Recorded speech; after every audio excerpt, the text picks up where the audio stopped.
Pemirsa, Bank of Korea hari ini memutuskan untuk mempertahankan suku bunga acuan di level 2,5%. Keputusan tersebut sejalan dengan komitmen Bank of Korea dalam koridor kebijakan yang akomodatif dalam menghadapi dinamika perekonomian terkini. Bank Sentral Korea Selatan memutuskan untuk mempertahankan suku bunga dan mempertahankan sikap moneter yang akomodatif. Keputusan tersebut diambil karena para pembuat kebijakan cenderung berhati-hati terhadap tingginya utang rumah tangga serta mengantisipasi dampak ketidakpastian ekonomi akibat pemberlakuan tarif resiprokal. Dewan Kebijakan Moneter Bank of Korea pada hari Kamis ini memutuskan untuk mempertahankan suku bunga acuannya pada level 2,5%. Keputusan ini sesuai perkiraan dari 33 ekonom dalam jajak pendapat Reuters.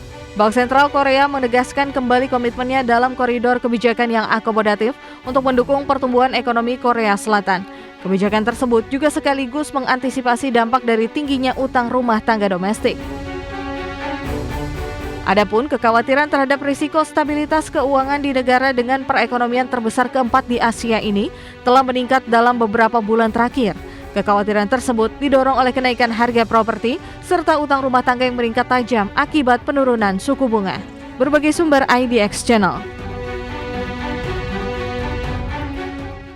Terima kasih Anda masih bersama kami. Pemirsa, Nvidia menjadi perusahaan publik pertama di dunia yang menembus kapitalisasi pasar 4 triliun dolar Amerika atau sekitar 64.000 triliun rupiah. Iya, lonjakan saham terjadi di tengah booming teknologi AI yang mendorong permintaan tinggi terhadap chip Nvidia. Perusahaan teknologi asal Amerika Serikat Nvidia menjadi perusahaan publik pertama di dunia yang menembus kapitalisasi pasar 4 triliun US dollar atau sekitar 64.000 triliun rupiah. Kapitalisasi pasar Nvidia menyentuh angka 4 triliun US dollar tersebut terjadi pada awal perdagangan Rabu waktu Amerika. Ini menjadikan Nvidia unggul dibandingkan raksasa teknologi lain seperti Apple dan Microsoft, di mana harga sahamnya telah naik sekitar 22% sepanjang 2025 dan lebih dari 24% dalam 12 bulan terakhir. Nvidia diuntungkan dari ledakan teknologi AI generatif sejak kemunculan ChatGPT pada 2022. Chip AI buatan Nvidia digunakan oleh perusahaan besar seperti Amazon, Google, Meta hingga Tesla untuk membangun pusat data AI.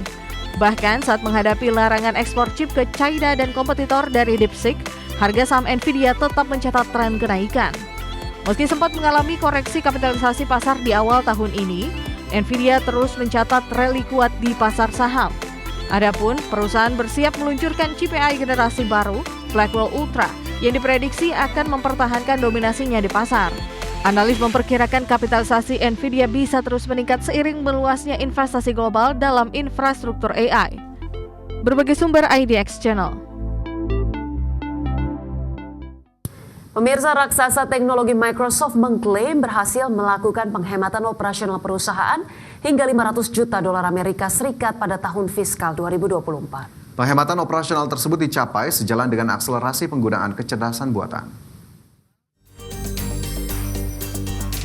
Perusahaan raksasa teknologi perangkat lunak Microsoft mengklaim berhasil menghemat biaya operasional lebih dari 500 juta dolar Amerika atau sekitar 8 triliun pada 2024. Penghematan tersebut diperoleh usai Microsoft menggantikan pekerjaan pegawai dengan menggunakan kecerdasan buatan. Pernyataan tersebut mengemuka sejalan dengan rencana Microsoft melakukan pemutusan hubungan kerja massal terhadap sekitar 4% dari total jumlah tenaga kerja. Langkah itu dilakukan sejalan dengan rencana perusahaan untuk menekan biaya di tengah percepatan penggunaan kecerdasan buatan. Adapun sejak Mei 2025, Microsoft juga telah melakukan PHK terhadap 6.000 pegawai. Chief Commercial Officer Microsoft Judson Althoff dalam laporannya mengungkapkan penggunaan kecerdasan buatan telah mampu mendorong produktivitas perusahaan, mulai dari divisi penjualan, customer service hingga IT, khususnya software engineering. Dalam laporan yang sama, Microsoft juga menyebut penggunaan AI berhasil mendatangkan pendapatan bagi Microsoft hingga puluhan juta dolar Amerika. Dan pada tahun fiskal 2025, Microsoft telah mengalokasikan belanja modal hingga 80 miliar dolar Amerika yang sebagian besar dialokasikan untuk ekspansi data center, sehingga diharapkan bisa mengurangi beban pada layanan kecerdasan buatan. Berbagai sumber IDX Channel. Selanjutnya pemirsa, Xiaomi dikabarkan tengah menyiapkan mobil listrik ketiga berkode Kunlun yang memungkinkan akan dinamai U9. Iya, prototipe berkamuflase terlihat diuji di China mengisyaratkan kehadiran SUV baru dari raksasa teknologi tersebut. Xiaomi dikabarkan tengah menyiapkan mobil listrik ketiga berkode Kunlun yang kemungkinan akan dinamai YU9. Mobil ini akan menjadi kendaraan ketiga Xiaomi setelah SU7 dan SUV YU7 yang baru dirilis. Uniknya, YU9 akan menjadi model pertama Xiaomi yang tidak sepenuhnya listrik, melainkan Extended Range Electric Vehicle atau EREV. Prototipe mobil terlihat di jalan China dengan bodi besar mirip SUV premium. YU9 dikabarkan akan menggunakan mesin turbo 1,5 liter dan Dong'an yang dipadukan dengan motor listrik ganda. Konfigurasi tersebut diyakini mampu menghasilkan tenaga lebih dari 400 HP dengan akselerasi 0 hingga 100 km per jam dalam 5 detik. Ini serupa dengan sistem yang digunakan pesaingnya seperti Li Auto L9 dan Aito M9 dari Huawei. Peluncuran YU9 diprediksi akan melanjutkan momentum positif Xiaomi di pasar otomotif.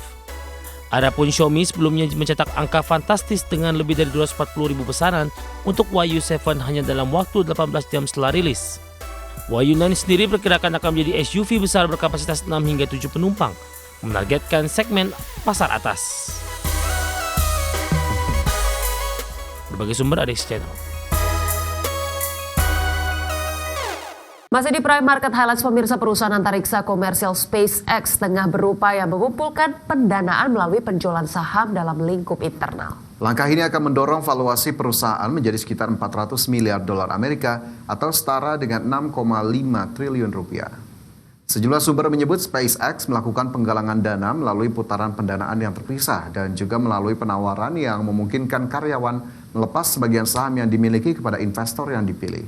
Pelepasan saham karyawan dilakukan dalam putaran penawaran sekunder dengan harga yang ditentukan dalam putaran pendanaan pertama. Pencapaian valuasi perusahaan sebesar 400 miliar dolar Amerika tersebut menegaskan dominasi SpaceX dalam industri antariksa komersil global. Angka ini juga jauh melampaui anggaran tahunan NASA yang hanya sebesar 1,1 miliar dolar Amerika di tahun 2026.